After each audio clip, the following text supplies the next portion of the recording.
Hoje o nosso assunto é suporte financeiro e de oração, né? São as coisas que a gente mais escuta falar na igreja quando a gente pensa em missões, né? Missões se faz indo, orando e contribuindo. Então, hoje a gente, né, nesse segundo estudo, vamos primeiro checar o suporte financeiro, né?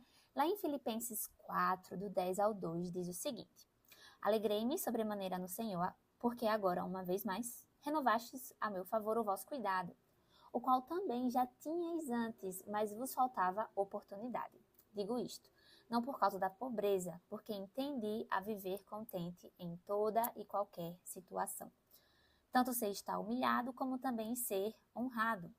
De tudo e em todas as circunstâncias, já tenho experiência, tanto de fartura como de fome. Assim, de abundância como de escassez. Então, esse é um versículo que a gente conhece bem, né, do apóstolo Paulo, e ele é a base desse suporte financeiro. Quando a gente vai olhar as cartas do apóstolo Paulo, nós vemos, né, ele agradecendo, né, algumas igrejas por terem pego junto com o ministério dele, né, enviando mesmo ofertas. Então, esse nosso suporte de agora, na página 105, diz o seguinte, né, na verdade, quando você menciona apoio missionário, a maioria das pessoas pensa em nada mais que o dinheiro, né? Então, eu já iniciei esse estudo falando que as duas primeiras coisas que a gente pensa em voltado a missões, além de ir, é a oferta, né, e as orações. Claro, é muito válido, muito importante, mas não existe apenas isso, como nós estamos estudando. Na página 105 também fala que é importante a gente ter um equilíbrio em responsabilidade financeira. O que é isso? No estudo passado, o Michael fez um comentário, né, sobre a questão do financeiro, né, o uso do nosso dinheiro. E utilizar nosso dinheiro para missões também. E eu lembro que comentei que é válido, né, nós termos carro bom, casa boa, né, sermos supridos, termos roupas à vontade, e tudo isso é válido, né? Mas o que eu gosto que o autor traz é essa questão do equilíbrio na responsabilidade financeira, né? Nós sabemos que, por exemplo, o consumismo não é algo interessante, não é algo correto. O próprio autor no livro traz um dado de que no Dia dos Namorados dos Estados Unidos, o Valentine's Day é gasto mais, de acordo com os dados da época do livro, né? É gasto mais com cartões de Eu Te Amo no Dia dos Namorados dos Estados Unidos do que com ofertas a missões, né? Então, onde é que está o equilíbrio da nossa responsabilidade financeira, né? Como nós podemos ter esse equilíbrio na gestão das nossas finanças? Sim, a gente, né, crê no suprimento, mas também, né, nós cremos na abundância, na fartura, no mais, no transbordar, mas também esse equilíbrio nos nossos recursos se faz necessário. E para ofertarmos a missões, mas não apenas a missões, ofertarmos para a obra, né? Ofertarmos para a igreja, ofertarmos para projetos sociais. Lá na página 106, o autor diz o seguinte: Deus nos abençoa com criatividade, deliciosas receitas e habilidades empreendedoras para que possamos abençoar financeiramente a propagação do reino. E aqui nesse momento do livro, o autor fala de que, por exemplo, né, se uma pessoa, e aqui eu vou falar sobre formas, né, que nós podemos estar utilizando os recursos para ofertar em missões. Se uma pessoa trabalha com vendas de roupa, por exemplo, né, e ela teve um lucro acima do normal, né, acima do padrão, ela pode pegar essa diferença e ofertar para missões, né? Até mesmo o livro traz sobre a questão dos dividendos, né? O retorno de aplicação de investimento. Nós podemos pegar a diferença, né, da aplicação, me perdoe se eu usei o termo errado em algum momento, mas o que eu me refiro nós investimos uma quantia e a diferença, né, o aumento que nos foi dado como retorno daquele investimento, nós podemos estar ofertando a missões. Ou então, por exemplo, como aqui fala, né? Deus nos abençoa com receitas, deliciosas receitas. Uma pessoa que trabalha com culinária, por exemplo, ela pode, Deus pode colocar no coração dela, ou até mesmo ela pode tomar essa iniciativa mesmo de, todos os recursos que eu consegui, uma parte dos recursos ou todos os recursos que eu consegui nesse final de semana ou nesse mês, eu vou ofertar para missões. Ou então alguém que vende roupas, né, trabalha com vendas. Enfim, são coisas que nós podemos estar fazendo e ao mesmo tempo que nós podemos deixar de fazer, né? Como, por exemplo, se a gente tem o costume de todo mês ir para o salão ou ir para a barbearia, no lugar a gente mesmo pode fazer essas coisas e no lugar, aquele dinheiro que a gente iria gastar, a gente oferta para missões, por mais que seja R$ 10, 15, R$ 20, é uma oferta, né? A Agência de Missões Verbo da Vida postou, e eu compartilhei lá no grupo, se vocês ainda não viram, né? Vão lá ver o post, que fala que para não se envergonhar da nossa semente, né? A semente, a oferta que a gente dá para missões, ela nunca vai ser pouca, ela nunca vai ser pequena, é uma semente. Então, nunca devemos nos envergonhar da semente que a gente tem, que a gente planta, que a gente oferta para um missionário, né? Por mais seja 10, 15, ou então 5, R$ 2. Se aquilo no momento é o que você pode, não é sobre... Quando a gente fala isso, é importante botar o equilíbrio também, né? Não é sobre, eu só vou ofertar essa quantia aqui, não. Se naquele momento é isso que você pode, Deus vai honrar essa semente. Mas se nós temos as condições de ofertarmos mais, falando de acordo com a nossa renda, né?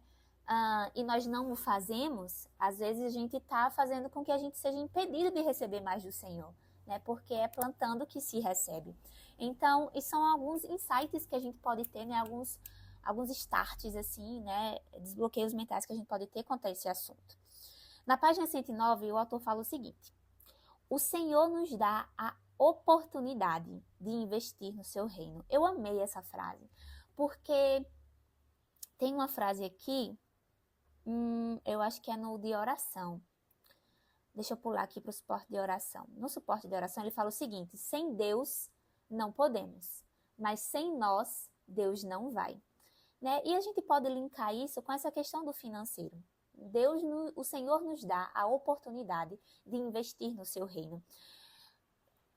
Deus é o dono do ouro e da prata, sim, com certeza. Nós vamos pisar em ruas de ouro, né? O Senhor é o dono de todo esse universo, mas Ele nos dá essa oportunidade de sermos participantes, né, do que está acontecendo no reino, com a obra missionária, com projetos sociais. Então, é uma oportunidade que o Senhor nos dá. Na página 110 fala: dar é um ato de adoração racional. Então, quando a gente está lá no louvor na igreja, louvando ao Senhor, né? A gente acaba, às vezes pode acontecer, né? Aquele louvor, a voz, os instrumentos, ai que coisa maravilhosa, aquela unção coletiva, né? A gente é tomado por aquela atmosfera, aquela unção, aquele ambiente, e nós adoramos. É fácil adorar o Senhor nesse momento, né? Mas o ato de dar do nosso dinheiro, dar das nossas finanças para o Senhor, né? Através de missionários, de obras missionárias, de projetos sociais, isso é uma adoração racional, racionalmente, né? Conscientemente, nós estamos fazendo isso. Então, isso é interessante de se ter em mente também. Na página 112 diz o seguinte: o Senhor é o dono de tudo, mas Ele não desperdiça nada. Eu acabei de falar, né? O Senhor é o dono do ouro e da prata. Sim, Ele é, mas Ele não desperdiça nada. O Senhor não desperdiça nenhuma oportunidade de nos fazermos envolvidos em uma obra. Deus não desperdiça recursos. Deus não desperdiça mão de obra. Deus é o dono de tudo, mas Ele não desperdiça nada. E assim deve ser nós também. Nós não podemos desperdiçar o nosso tempo, desperdiçar nossas finanças com coisas inúteis, com coisas fúteis. Nós podemos e devemos utilizar nossos recursos, nosso tempo em prol do Senhor. Claro, o Senhor nos dá aquilo que nós precisamos, né? Não, quando a gente fala sobre essa questão do financeiro, é importante sempre a gente encontrar o equilíbrio.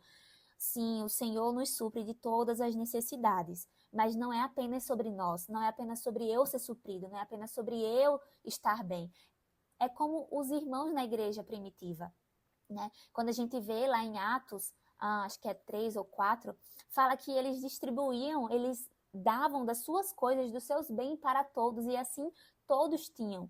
Nenhum tinha falta, né? Ninguém tinha falta de nada. Então é essa consciência que nós devemos trazer, né? De não apenas olharmos para nós mesmos.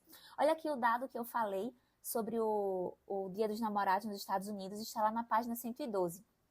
O livro é um trechinho maior, mas vamos acompanhar comigo. Fala o seguinte: estatísticas podem nos cansar, dar um choque ou motivar. Por exemplo, os americanos gastam tanto com chiclete em um ano quanto eles dão para missões. Então, olha só, o mesmo tanto que americanos, de acordo com dados do ano desse livro, o mesmo tanto que eles gastam, que eles dão para missões, é o mesmo tanto que gasta com chiclete, né? Os americanos pagam mais por alimentos para animais em 52 dias do que investem anualmente em missões. Uau! Né? Com essa onda mesmo de pai de pet, mãe de pet, o quanto que não é gasto. Claro, se a gente tem algo, a gente cuida do que a gente tem. Mas é esse equilíbrio, né? Em um dia, 14 de fevereiro, que é o Valentine's Day, o dia dos namorados americano, os americanos gastam mais com dinheiro para dizer eu te amo com cartões do que é gasto em todo o mês de fevereiro e em cada um dos outros meses para dizer um mundo perdido e moribundo que Deus os ama. Em outras palavras, é gasto mais com cartões do Dia dos Namorados do que com recursos, com recursos para falar o evangelho para outras pessoas. Então, aqui ele traz uma pergunta: será que o nosso estilo de vida, como disse Jesus, nos mostra onde nosso coração está? Já diria Jesus, né? Onde está o seu coração, ali está o seu tesouro, né? Onde está o nosso coração? Aonde nós temos depositado o nosso coração? Será que nosso coração está em bens? O nosso coração está em coisas que possam ser supérfluas? Ou o nosso coração está voltado para o Senhor? E quando o nosso coração está voltado para o Senhor, o ato de dar, ele flui naturalmente, como uma adoração racional. E isso o nosso estudo é voltado para dar para missões, mas isso é para qualquer coisa. Dar o dízimo, que é um mandamento, a oferta na igreja, a oferta para projetos sociais, e assim vai. Né? E na página 126, ele fala o seguinte: também há alegria no céu, creio eu. Isso aqui é uma opinião própria do autor. Também há alegria no céu, creio eu, na medida que igrejas estão em parceria conosco no cuidado de nossos membros. Né? Então, se a gente pensar que existe alegria no céu quando um perdido é alcançado, na opinião do autor, e eu concordo, eu compactuo com a opinião dele. Imagina a alegria de Deus, a alegria que há nos céus, quando nós vemos que a igreja está se envolvendo naquilo que bate no coração de Deus. Né? Simon Potter, no livro dele, o Ushuaia, Até os Confins da Terra, fala que se a gente pegar um daqueles instrumentos de escutar o coração e colocasse no coração de Deus, o que a gente iria escutar é vidas, almas, pessoas, mundo, né? Simon Potter diz que isso é o que bate no coração de Deus, as vidas, o perdido. Então imagina a alegria de Deus ao ver que todo o corpo de Cristo, que toda a igreja está envolvida naquilo que bate em seu coração, que é alcançar o perdido através dos nossos recursos, através da nossa oferta. E claro, quando nós falamos sobre o suporte financeiro, eles podem acontecer de várias formas. Por exemplo, para missionários que atuam, missionários de curto prazo, né, por exemplo, de até 6 meses, podem existir parceiros para esse período, né? Parceiros para essa duração da missão. Se existe um missionário que vai fazer uma missão de médio prazo, de 6 a 1 ano e meio, vão existir parceiros, né? Podem existir parceiros durante todo esse período. Ao mesmo tempo, se existem parceiros, se existe um missionário que vai passar um longo prazo no campo, ou talvez ele está indo para morar, né? Como é o caso, por exemplo, né? Vou falar dos missionários do Japão, né? Pastor Jussier, Pastor Jeff, eles foram lá para morar. Podem existir parceiros que vão ofertar continuamente, que são chamados parceiros permanentes, né? A gente pode pontuar assim. Podem existir parceiros ocasionais, eu acho que é esse o nome, que são parceiros que vão ofertar durante alguns momentos, né? Como, por exemplo, portas abertas, né? A gente pode chegar no Portas Abertas e ofertar um mês, né? E ofertar de acordo com o que tiver no nosso coração. Ou pode existir um parceiro fixo, um parceiro permanente, né? De acordo com o valor que houver no seu coração. O que foi que a Gel fez quando esteve aqui na nossa igreja, né? Ela estava com esse projeto, digamos assim, de levantar parceiros ofertando R$20. Para o lugar que ela vai, em relação à moeda, se ela consegue, sei lá, 150 parceiros ofertando R$20, 150 parceiros ofertando R$20, ela tem por mês R$3.000. E isso para, talvez, não sei como é a realidade financeira, né, dos gastos para o local que ela está. Mas vamos supor que 150 parceiros ofertando R$20 fielmente todo mês vai levar a R$3.000 por mês, ela vai conseguir cobrir todos os seus gastos tranquilamente e ter, né, e ficar com dinheiro, com a conta sobrando, né, para conseguir comprar e ofertar para outros missionários, enfim. Se a gente for olhar, por exemplo, um lugar de primeiro mundo, como a Inglaterra, por exemplo, que a gente tem a Libra, países na Europa, que é o euro, talvez essa mesma estratégia de levantar 150 parceiros por apenas R$20, digamos assim, levando 3.000, os 3.000 não vai cobrir os gastos, porque a moeda é diferente, o estilo de vida é muito mais caro, tem questão de inflação, os valores são diferentes. Então, quando a gente pensa sobre essa questão de suporte financeiro, falando agora sobre mantenedores, sobre parceiros, cada missionário, por conta do lugar onde ele está indo, por conta do valor que ele tem de gasto mensalmente, cada missionário tem uma estratégia que envolve valor, que envolve quantidade de parceiros, né? Então, é sempre importante a gente ter isso em mente, né? Os missionários não são iguais.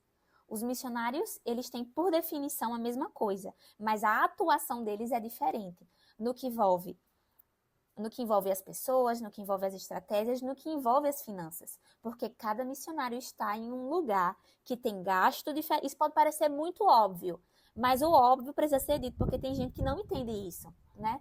Se você for chegar para mim e dizer, Ingrid, faz a mesma coisa do que foi feito, né?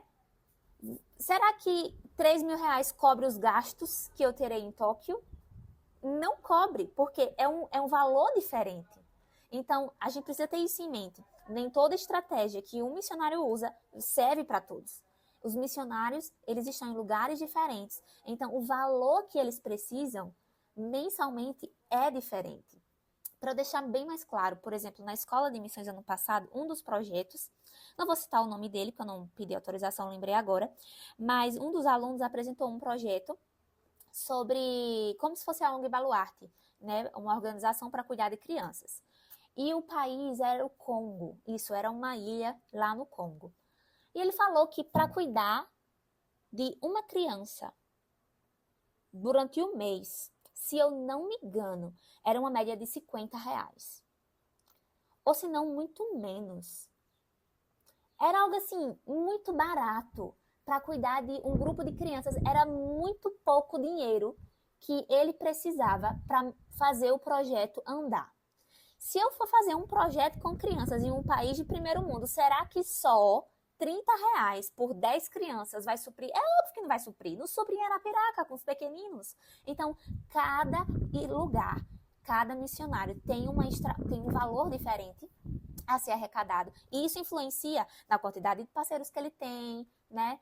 Agora, falando sobre existem missionários que podem, por exemplo, deixar livre para o parceiro ofertar a quantia que vier no seu coração. Ou, por exemplo, no link de parceria, ele pode botar quanto você vai ofertar. 50, 100, 200, 300, outro valor. Então, cada missionário ele tem uma direção, uma ideia, aquilo que ele acha correto. Então, tudo isso faz parte de suporte financeiro. Eu falei um pouco sobre o lado agora do missionário, né? Mas voltando sobre essa questão do que a igreja, do que os enviadores podem estar fazendo, é importante os enviadores terem essa consciência, porque o valor que mais uma vez, para finalizar, o valor que um missionário na África precisa não é o mesmo valor que um missionário na Ásia precisa, né? Então, os enviadores, a igreja enviadora, precisa ter isso em mente, né? Faz sentido? Deu para entender? Tudo tranquilo até aqui? Não? E podem dar um joinha. E também, voltado a essa questão do suporte financeiro, né? O que é que a igreja enviadora, o que é que os enviadores, né? O que é que a Secretaria de Missões, por exemplo, pode estar fazendo para ajudar financeiramente um missionário? O missionário, ele pode sim, né? Ele tem os seus parceiros, mas como organização, como igreja enviadora, né? Como Secretaria de Missões, por exemplo, podem ser feitas, né? Vendas de algum produto, podem ser feitos, sei lá, chocolates missionários, como a SEG, foi a agência de missões, uma vez fez. Podem ser feitos cantinas e aquele valor é convertido, né? Pode ser feito um levantamento de ofertas durante um culto, né? Durante um culto de missões, durante algum culto específico, né? Ou até mesmo o próprio Espírito Santo vai guiando, né? O pastor, enfim, para fazer algum levantamento específico de oferta. Mas isso são coisas interessantes que os enviadores, né? Podem e devem estar atentos, né? Não é apenas, lembra, a gente viu isso semana passada, o sucesso de uma missão depende do missionário que vai, mas também do seu enviador, e a gente vai ver um pouco mais isso aqui na frente. Finalizado o suporte financeiro, não tem muito o que falar disso, porque é uma das coisas que mais se falam, né? Porque é uma das coisas que mais se pensam sobre participar em missões. E o outro tópico que a gente vai ver é sobre a oração. E aqui eu vou querer a participação de vocês. Nós temos 3 slides. E eu queria que 3 pessoas, cada um lesse um, certo? Então, quem pode ler o primeiro, abre o microfone.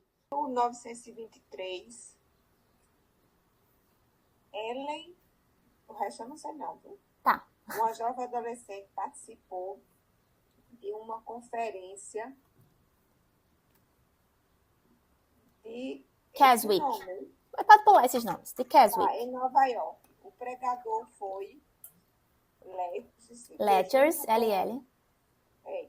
Junto com Cameron Townsend. Esse nome aí.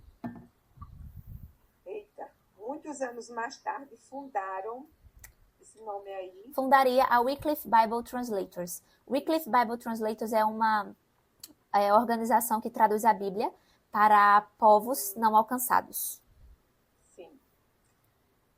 E então li muito mais anos mais tarde fundaram, né? Isso. Deus tinha dado a Lete, vou dizer Lete, um peso profundo para com todos os povos indígenas do México e da África Central. América. Que não tinha a Bíblia.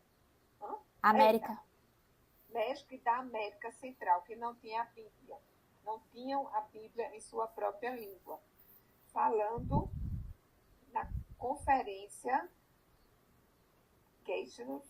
ele desafiou os jovens a levar o idioma de um grupo no México e orar por aquelas pessoas, que Deus abrisse as portas para que a sua palavra pudesse ser traduzida para a sua língua nativa. Ele foi uma das pessoas que responderam ao desafio. Ela deu um passo e escolheu o nome de um povo que ela nunca tinha ouvido falar antes. O Machuan. Mazahua. Ela escreveu o nome no prefácio de sua Bíblia. Então, fechando os olhos, essa adolescente prometeu ao Senhor que iria orar por eles até que a Bíblia fosse traduzida em sua própria língua. Ela seguiu em frente com a sua vida. Ela se formou na escola, tornou-se uma enfermeira e se juntou à sociedade de União Missionária das Mulheres. Ela então foi enviada para a Índia, onde serviu como missionária pelos seus 35 anos. As preocupações em oração era pelo povo Mazula. Em 1967, Ellen voltou para os Estados Unidos para se aposentar em Lancaster, Pensilvânia. Algum tempo depois, por alguma razão inexplicável, ela se sentiu livre para parar de orar pelo povo Mazula. Em 1981, ela pegou o jornal local e deu uma entrevista com Pat que, como ela, foi uma missionária de longo prazo. Enquanto ela lia, descobriu, para sua surpresa, que Pat, juntamente com Spot Hazel e John e Shirley Whitworth, haviam sido tradutores da Bíblia entre o povo Mazawa. Entusiasmada, ela encontrou o endereço de Pat e escreveu para ela. Acho que você poderia estar interessado no meu contato com os índios Mazawa através de oração. Ela contou a Pat sobre a reunião com Keswick, como L.L. Peters tinha a desafiado a levar o idioma de um grupo no México e seu compromisso de orar. Pat respondeu: o Novo Testamento está completo. Foi apresentado em janeiro de 1970. Ellen percebeu que janeiro de 1970 foi o tempo que o Senhor tirou o fardo de oração. Em 1972, uma mulher abriu o Atlas Mundial no Oriente Médio e começou a orar por uma cidade não muito longe de Teherã, no Irã. Através dos anos, houve outras orações, com certeza. Sempre no seu coração, no entanto, estava o bem-estar espiritual daquela cidade. Anos mais tarde, uma pessoa daquele município veio à sua igreja na América. Após o culto, ela correu até ele. De onde você é no Irã? Ela perguntou. Ele respondeu: você nunca deve ter ouvido falar desse lugar. É uma cidade insignificante. Mas ele compartilhou o nome da cidade. Eu tenho orado por essa cidade há 34 anos. Ela deixou escapar em meio às lágrimas de alegria. 34 anos? O irmão iraniano perguntou, incrédulo. Eu me converti há 34 anos e agora estou liderando 400 cristãos naquela cidade. Então, aqui estão 2 relatos, né, do poder, né, do suporte de oração. Como eu comentei já, o livro, nesse capítulo, tem essa fala. Sem Deus, não podemos, mas sem nós, Deus não vai. Eu super recomendo a leitura do livro Conquistando Almas Lá Fora, Onde Deus Está, de T.L. Osborne. É um livro muito fininho, rapidinho a gente lê. E um livro muito impactante, porque ele fala sobre essa necessidade de irmos até o perdido, né? Afinal, é para isso que a igreja existe. E é interessante que em um dos relatos que T.L. Osborne traz no livro, ele fala que ele estava conversando com um grupo de senhoras de uma igreja e as mulheres, e ao mesmo, assim, entendam o que eu vou falar a seguir, né? Nós vamos encontrar o equilíbrio. O grupo de mulheres na igreja estava compartilhando para eles que estavam orando por uma pessoa que queria muito que ela fosse salva, né? E oravam e oravam e oravam por ela. E T.L. Osborne chegou para elas e disse: mas o que vocês mais estão fazendo? Né? Vocês já foram até ela? Né? Claro que o suporte de oração, né, o que nós estamos falando aqui, é sobre segurar as cordas. A gente não pode ser hipócrita, e me permitam o uso dessa palavra, de querer que, Senhor, alcance Arapiraca, se eu não faço nada para Arapiraca ser alcançada, né? Aqui as pessoas, né, esse povo embarque, prostitutas, enfim, possam ser alcançadas. Se a gente não fizer nada para alcançar esse povo, né, elas não vão ser alcançadas por puff, né, por mágica, por varinha. Não, é através de nós.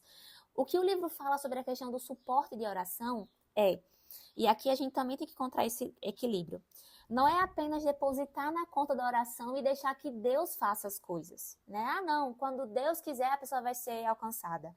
Não é sobre isso, né? Esse suporte de oração é sobre segurar as cordas, é sobre estar com o missionário que está no campo, com ele em oração, é sobre estar com ele em oração, né? Então, sobre esse tópico de oração, eu inicio falando sobre essa separação, por assim dizer. Nós, como igreja, né? Porque, vou terminar minha fala. Nós, como igreja, não podemos esperar que a oração, e me entenda, a oração faça tudo sozinha. Nós oramos e nós fazemos, né? Mas imagina só se a gente manda um missionário para um lugar e... Tranquilo, Yasmin. Imagina só se a gente manda um missionário para um lugar e ele fica dentro de casa lá, né? Ele passa o dia dentro de casa e ele, não, quando, né?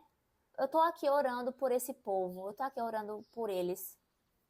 Ué, mas ele não foi enviado para alcançar o povo? A gente acha hipócrita, né? Como assim? O missionário tá lá e ele vive em casa o tempo todo sem fazer nada, né? Se a gente for olhar o outro lado da moeda, a gente que tá na nossa igreja local, a gente também seria essas mesmas pessoas, né? Que a gente tá em casa sem fazer nada, digamos assim, né?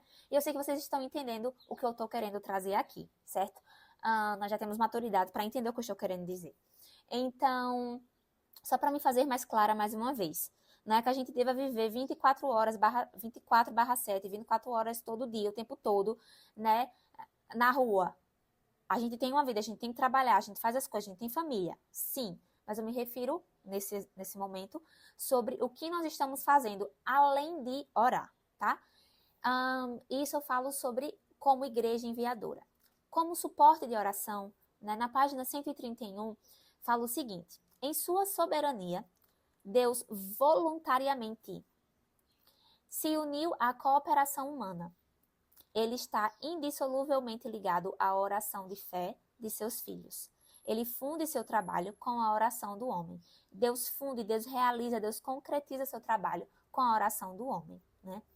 Na página 133 fala: a igreja de joelhos é a influência purificadora e protetora que tem mantido a estrutura do que chamamos de civilização livre, de total destruição, decadência e desespero. O que é que o autor está querendo dizer? É a igreja de joelhos, é a igreja prostrada, orando, clamando, se encontrando, estando na brecha, né, segurando as cordas. É a igreja de joelhos que mantém a civilização livre de destruição, de decadência e desespero. É a igreja de joelhos, são os enviadores de joelhos que mantém um missionário firme no campo. A gente vai chegar nisso. A oração é sim cumprir a vitória de Cristo sobre Satanás. Uau! A oração é cumprir a vitória de Cristo sobre Satanás. Então, quando alguém está passando por uma dificuldade no campo, está com alguma enfermidade no campo, um missionário, né? Quando a igreja ora, nós estamos reivindicando a vitória de Cristo sobre Satanás. Tudo isso a gente aprende no rema, né? Então, a oração é fundamental para um missionário que está indo no campo, para que ele tenha sucesso no campo. Na página 133 também diz o seguinte: a oração transcende as dimensões de tempo e espaço. Não importa se um missionário está no Japão, ou está na Angola, ou está na Inglaterra. A oração alcança aquele lugar, aquela pessoa. Não importa o tempo, não importa se é para prevenir algo que vai acontecer. A oração, ela vai lá, como... eu não lembro agora qual é o livro, não sei se é Armado para o Combate, que o autor fala sobre o escudo romano, sobre a armadura romana. E o soldado romano, ele tem uma lança. E o autor, ele compara a lança como uma oração. A oração que ela é lançada e vai na frente, impedindo que coisas aconteçam, impedindo que aquilo que poderia vir, ela pare lá mesmo, né? Isso é um das bases do COV, por exemplo, do Centro de Oração Verbo da Vida. O Centro de Oração Verbo da Vida visa em orar no Espírito, orar em coletivo e orar de forma proativa. Orar buscando no Espírito Santo direcionamentos do que poderiam vir a acontecer. E a gente vai com a oração e ora antes do que aquilo aconteça. Então, eu vou compartilhar aqui um exemplo. A gente tinha a oração do COV, do Centro de Oração, na Escola de Missões. É uma programação que tem na escola. O meu grupo, em um momento, em uma das segundas-feiras, nós tivemos uma nota por um missionário do nosso ministério e por um lugar de acesso criativo que ele atua. E o Espírito Santo foi nos guiando a estar orando por ele, repreendendo armas, repreendendo ataques, repreendendo tiros, repreendendo bombas. E aquilo foi a primeira experiência tão clara que eu tive com um tipo de oração proativa. Porque isso é crer. A gente creu que as nossas orações, guiadas pelo Espírito Santo e em coletividade, nós impedimos que aquele mal pudesse acontecer com aquele missionário. Possa ser que a gente, na Terra, nunca saiba dele, que ele teve um livramento, mas certamente no céu nós saberemos que houve aquele livramento, porque nós cremos, fomos guiados pelo Espírito Santo para aquela oração. Então, o suporte de oração não é apenas sobre a nossa listinha e tá orando, né? Vou orar pelo... Isso é muito válido, né? Aqui, mais na frente, vai ter algumas sugestões de tópicos para estar orando, né? Sobre missionários. Mas não é apenas, vou orar pelo suprimento, vou orar pelo visto, pela documentação, pelo idioma. Mas eu me colocar nessa posição, Senhor, o que o Senhor quer que eu ore por esse missionário? Me guie para estar orando por uma necessidade específica, por algo específico por esse missionário.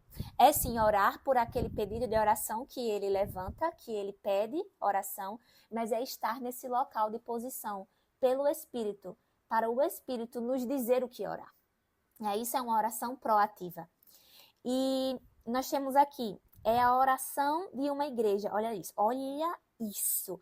É a oração de uma igreja enviadora, que libera poder através de seus mensageiros. Porque, afinal, o missionário não vai sozinho para o campo. Não é ele que está indo para o campo. É a igreja que está enviando. Se a igreja está enviando, o missionário ainda é parte da igreja. Ele só não está lá com os demais na igreja. Mas ele ainda é parte da igreja em outro local. Então, é um pedaço daquela igreja em outro local. Se o missionário enviado pela igreja ainda é parte da igreja, nós devemos orar por ele. Porque se nós oramos pelos nossos departamentos, se nós oramos pelos nossos pastores, se nós oramos pelos líderes, pelos voluntários, pela estrutura, pelas pessoas que fazem parte da igreja, pelas pessoas que são alcançadas pelas mídias sociais, porque isso tudo faz parte da igreja local, também a igreja enviadora, a igreja local, deve estar orando pelo seu missionário, porque o missionário continua fazendo parte da igreja local. Não é só porque ele está em outro país que ele deixou de ser membro. Ele ainda é membro. Ele é como nós falamos, ele é uma extensão daquela igreja em outro lugar, né? Então, quando nós temos um missionário de Brasília, no Japão, é a igreja de Brasília, no Japão. Quando nós temos um missionário de Arapiraca, em qualquer canto do mundo, é um missionário de Arapiraca, espalhado pelo mundo. Então, a oração da igreja enviadora é o que libera poder através de seus mensageiros. O missionário por si próprio, né, ele entenda o que eu vou dizer, por favor. Ele não pode tudo sozinho. Ele precisa da sua igreja enviadora. Ele precisa dos seus parceiros. Ele precisa dos seus pastores. Ele precisa da sua igreja. Em oração, em suporte moral, em suporte logístico, em suporte financeiro, em tudo isso que nós estamos aprendendo. Nós temos também essa frase: a oração é onde a ação está. É apoiar e sustentar aqueles nos campos missionários no mundo. Oração é apoiar e sustentar aqueles nos campos missionários do mundo. Então, uma vida de oração, ela não pode ser limitada apenas para mim, né? Apenas para as minhas petições, apenas para o que eu estou precisando. Mas ela também envolve eu estar orando pelo próximo, estar orando pelo missionário. Na página 135 fala o seguinte: é de vital importância para o seu trabalho transcultural ter uma forte equipe de apoio em oração, em cada passo do caminho. É de vital importância. Quando eu li isso aqui, eu fiquei: Ingrid, você já tem que estar trabalhando nisso aqui, garota. É de vital importância ter uma equipe de apoio de oração firme. Eu poderia citar 2 missionários aqui, mas eu não vou falar o nome porque um não pediu autorização e segundo um é de acesso criativo. Mas eu conheço, eu conheço 2 missionários de perto que eles têm uma equipe forte de oração e que estão sempre orando por eles, que eles se reúnem para orar. E eu fico, uau! Imagina a surpresa que essas pessoas que estão orando por esses missionários não vão receber, não, as surpresas que eles vão receber, as surpresas que eles vão ter quando chegar no céu da parte de Deus. A gente não faz isso pensando na oferta, no galardão, né? A gente não faz isso pensando no que nós vamos receber do Senhor, porque afinal, como eu escutei de uma missionária, missões não é como uma aplicação bancária que a gente espera rendimento. Né, que a gente espera um retorno. A gente não precisa esperar retorno para missões. O retorno é as vidas alcançadas. O retorno é o perdido ser salvo. Esse é o retorno. Eu não preciso ter retorno financeiro, eu não preciso ter retorno material quando eu oferto para missões. O meu retorno é ver que o missionário está bem e que vidas estão sendo alcançadas. Esse é o retorno. Esse é o retorno. E claro, há retorno da parte do Senhor, mas a gente não precisa ser movido a isso, né? Então, ter essa equipe de apoio em oração é de vital importância, tanto na preparação, como quando o missionário está no campo, como quando ele está no retorno da sua cidade, ao seu país, na sua igreja. Às vezes, quando a gente pensa, vamos orar por missões, mas o que é que eu vou orar? Né? Eu já me perguntei, no início eu ficava, mas eu vou orar pelo quê? Né? Como o autor fala, às vezes por a gente nunca ter estado lá, às vezes por a gente nunca ter estado no campo, às vezes a gente não sabe as necessidades que o missionário pode estar tendo, né? Ou às vezes a gente pode achar que essas necessidades podem ser remotas e reais, ou, nossa, ele está precisando de oração para isso. Mas é porque a gente nunca esteve no campo, né? Quando a gente está no campo, o outro lado da moeda sabe que, por mais que possa parecer simples para a igreja enviadora, estar orando por, sei lá, adaptação cultural, nossa, será? Isso nem é tanta coisa assim. É porque a gente nunca esteve lá no outro lado, mas isso é importante, né? Então, às vezes a gente pode se sentir incapaz de fazer uma oração específica por nunca ter estado lá, por nunca ter estado no campo. E nesse momento, o autor ele traz alguns tópicos que nós podemos estar orando relacionado a missões. Se a gente encontrar, ou se a gente se achar sem ter mais o que orar. Então, algumas coisas que ele traz ajustes para o novo idioma, comida diferente, novos costumes e clima difícil. O missionário precisa de oração para isso aqui, né? Proteção nas viagens, proteção em saúde, livramento contra acidentes, livramento em situações perigosas, né? Se é uma família missionária que está no campo, podemos orar, né, pelos pais que podem estar preocupados com a saúde dos filhos, a educação dos filhos, a amizade dos filhos. Nós podemos e devemos estar cobrindo os filhos dos missionários em oração, né? A escola, a educação, amizades, saúde dos filhos, né? Nós tivemos, né, o nosso ministério, a agência de missões do nosso ministério, levantou uma campanha para estar levantando recursos para 3 filhos de missionários. E então, é importante estarmos cobrindo os missionários em oração. Está orando pela acomodação. Às vezes, o missionário sente falta de privacidade. Se ele, por acaso, se ele mora em uma base missionária e divide quarto com outros missionários, ele pode se sentir com falta de privacidade. Então, esse pode ser um tópico de oração, né? Diferenças nos padrões de vida, né? Como, por exemplo, seja um padrão de vida para mais ou para menos, tudo isso custa acostumar. Se for um padrão de vida para menos, por exemplo, né? Um lugar remoto, né? Como uma tribo, por exemplo, ter que se acostumar com esse novo estilo de vida. Ou um país de primeiro mundo, que é tudo muito tecnológico, ter que se acostumar com essa tecnologia.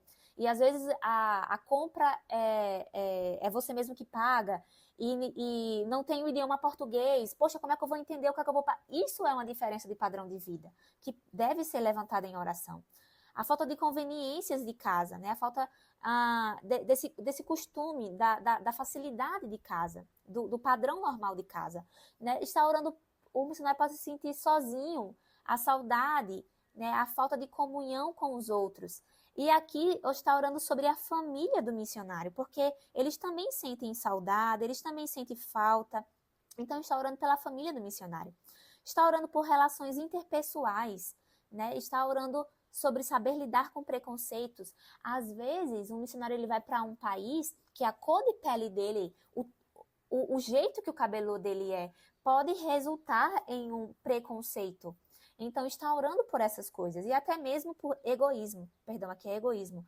Às vezes, né, o missionário ele pode estar numa situação tão de pressão que não, eu tenho que estar bem, eu tenho que estar bem. E ele acaba pensando só em si próprio, né? Então, está orando por isso também, para que ele não fique preso em estar pensando apenas nele mesmo. Então, tudo isso é importante. Né? Dando sequência, dependência da fidelidade de terceiros para satisfazer as necessidades financeiras do missionário, né? Que a igreja enviadora possa estar orando pelos missionários a fim de que eles não fiquem crendo e se apoiando financeiramente nos parceiros, mas em Deus, né? Então, está orando por eficácia no ministério, que as tarefas sejam desenvolvidas, o funcionamento das ferramentas, dos instrumentos do ministério, né, do ar-condicionado. Assim como essas coisas dão problema na igreja local, também dão problema lá fora. Então, está orando até por essas coisas também, né? Orar pelas faltas de recursos, né? Orar pelos recursos que possam estar faltando, orar para que pessoas sejam ministradas, né, com sabedoria, orar pelos cristãos locais, orar pelos líderes do país, as autoridades civis do país. Do mesmo jeito que a gente ora pelas autoridades civis do nosso país, orar pelos políticos da nação que o nosso missionário está, porque lá também existem questões políticas que podem afetar a sua permanência no país. Então, orar por esse lado político também, a favor do missionário e a favor do povo do local. E, por fim, orar pelas necessidades de estabilidade, sabedoria, compaixão, autodisciplina. O missionário ele precisa continuar com sua vida devocional no campo, né? Orar por ousadia, poder, amor e para que ele seja cheio do Espírito Santo. Então, olha só que lista incrível que nós podemos estar orando pelos missionários que são enviados por nossa igreja e pelos outros missionários do nosso ministério, né? Até mesmo por outras organizações e assim vai, né? Então, nós chegamos aqui no último momento, nesse último tópico da oração, e aí eu vou abrir em seguida para vocês estarem compartilhando o que vocês acharam de interessante, compartilhar experiências. Aqui o autor traz, uma oração modelo que está em Colossenses, que é a oração de Colossenses 1:9-12. Essa é uma oração modelo que nós podemos estar fazendo para missões, para missionários. Por essa razão, também nós, desde o dia em que o ouvimos, não cessamos de orar, né? Então, não devemos cessar de orar pelo próximo, pelos nossos irmãos, pelos nossos missionários. Não cessamos de orar por vós e de pedir que transbordeis no pleno conhecimento da sua vontade, em sabedoria e em entendimento espiritual. Então, nós podemos orar: Senhor, que o nosso missionário fulano transborde em pleno conhecimento da tua vontade, que ele possa sempre estar atento e sensível à tua voz para cumprir a sua vontade e para seguir os passos corretos, que ele seja cheio e pleno de sabedoria, que ele não venha tomar nenhum passo errado, que ele não venha a ser enganado, que ele venha a ser sábio, que ele venha a ter pleno entendimento espiritual, que ele não venha a ser enganado, que ele possa ouvir e estar sensível à tua voz, a fim de viver de modo digno do Senhor, que o nosso missionário possa viver de modo digno, que não venha faltar nada, para o seu inteiro agrado, sendo fortalecidos com todo o poder. Senhor, concede poder, fortaleça o nosso missionário naquilo que ele está precisando, segundo a força da sua glória, que a sua glória, Senhor, esteja sempre firme, sempre presente para com o nosso missionário, em toda a perseverança e longanimidade com alegria. Senhor, que não venha faltar alegria, que a alegria do Senhor é a força do nosso missionário, que ele venha a ser longâmino para com os novos convertidos, que ele venha a ser perseverante na obra, por mais que seja difícil, por mais que possa aparentar impossível, que ele seja perseverante. Então, olha só, apóstolo Paulo já nos dando, né, uma oração modelo para missões, dando graças, e nós finalizamos dando graças, né, como aprendemos no Rema.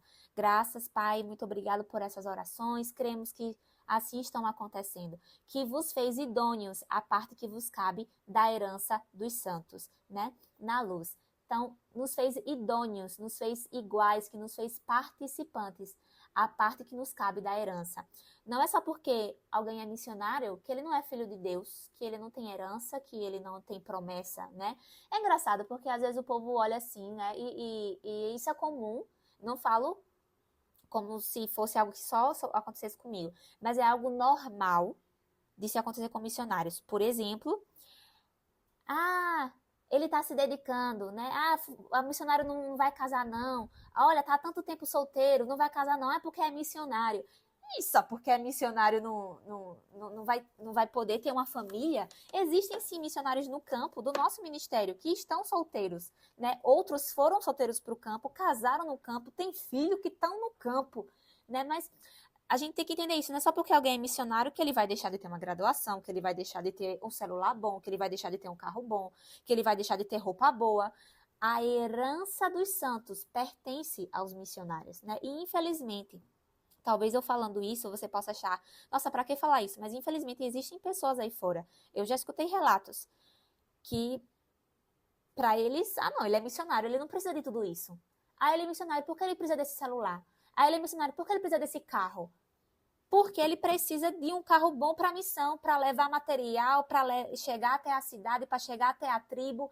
Ele precisa de um celular bom para poder fazer vídeos, fazer material para postar na internet, para levantar recursos para pessoas serem impactadas. Ele precisa de roupa boa porque ele é filho de Deus. Então, não podemos nos esquecer que o missionário, a ele cabe a herança dos santos, né?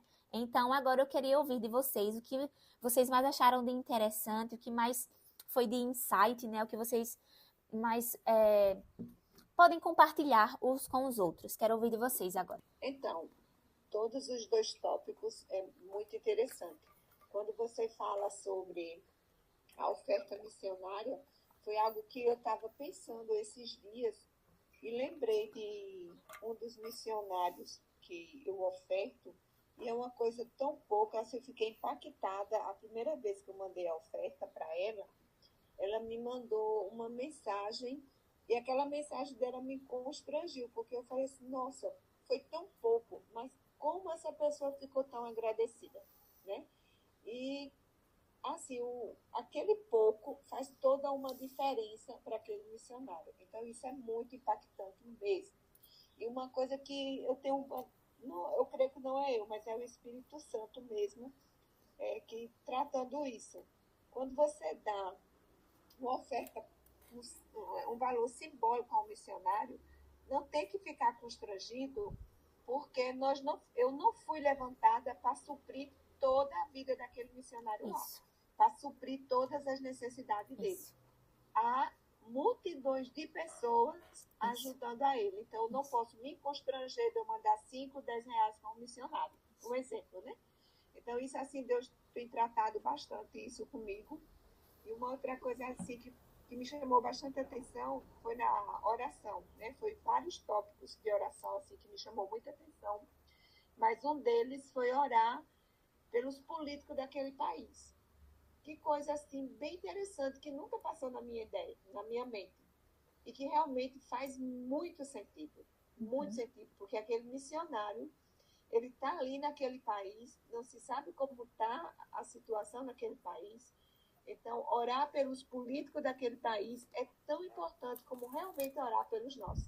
Isso, assim, me chamou bastante atenção. Então, é isso. Isso mesmo. E é isso, né? Vou passar, Yasmin. Mas foi boa essa observação. Eu não tinha parado para pensar dessa forma, né? Não é que um único parceiro vai suprir tudo. É por isso que existem parceiros, né? Cada um oferta com aquilo que, de acordo com sua renda, de acordo com o que está no coração, né? Porque afinal é uma oferta e a própria Bíblia já diz, né? Oferte segundo o seu coração, né? Mas foi uma boa observação, né? Disso, de nós não somos responsáveis por o suprimento integral do missionário, né? Nós somos participantes disso, não o único. Muito bom, muito bom. Dois tópicos, né? Assim, os dois, ambos com a seu ponto importante.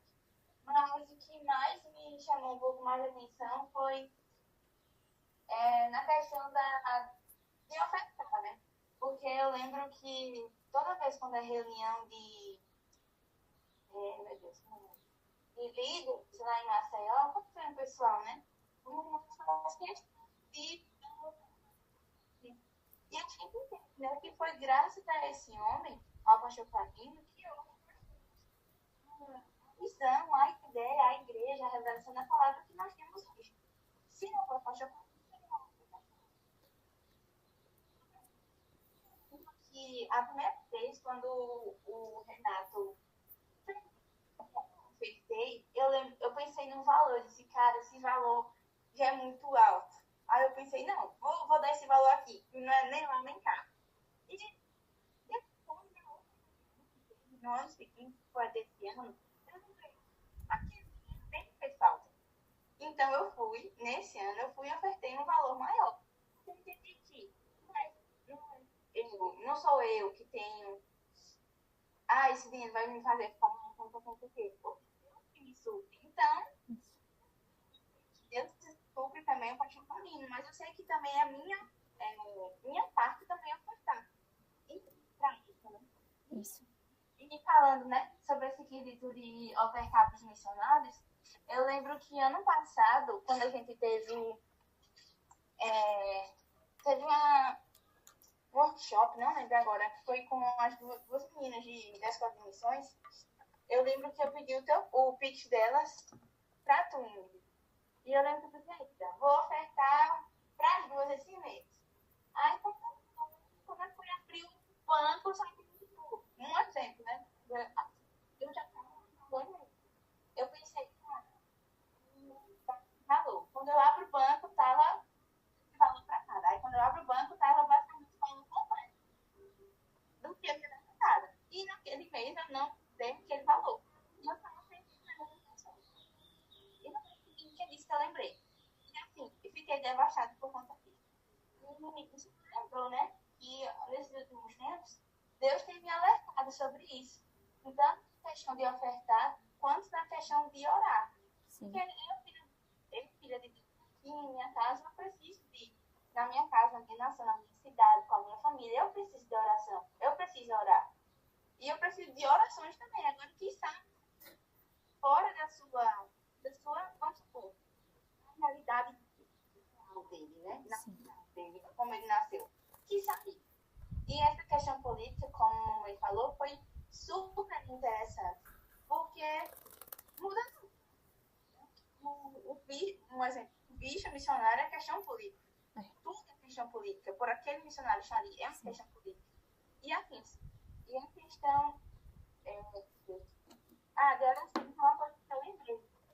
Eu estava fazendo mais uma semana. Aí eu lembrei que eu peguei um cardzinho de oração. E que eu peguei no cardzinho de oração foi. Aí eu peguei.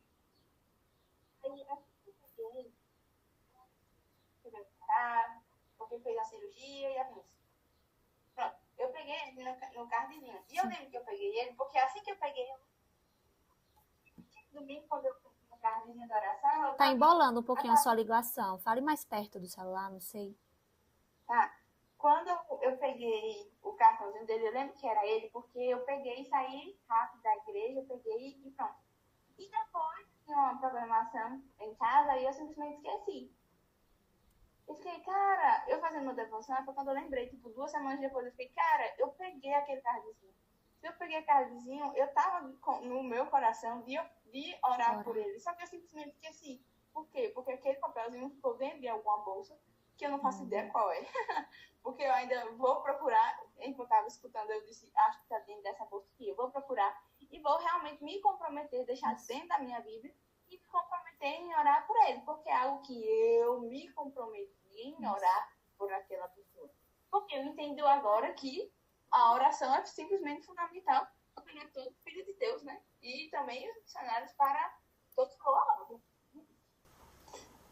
Eu achei bastante interessante, né?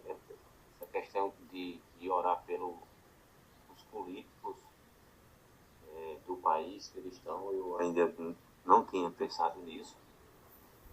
E como também aquele momento lá de oração lá na nossa igreja, no último domingo de cada mês, né, que eu lhe pedi o contato de todos os missionários. E aí eu saí mandando mensagens, né, para os missionários. E assim, pelo WhatsApp. E eu vi o quanto que eles agradeceram, né, pela mensagem, ou outras interagiram, começaram a falar mais, a conversar mais, a dizer, né, de onde era, o que estava fazendo.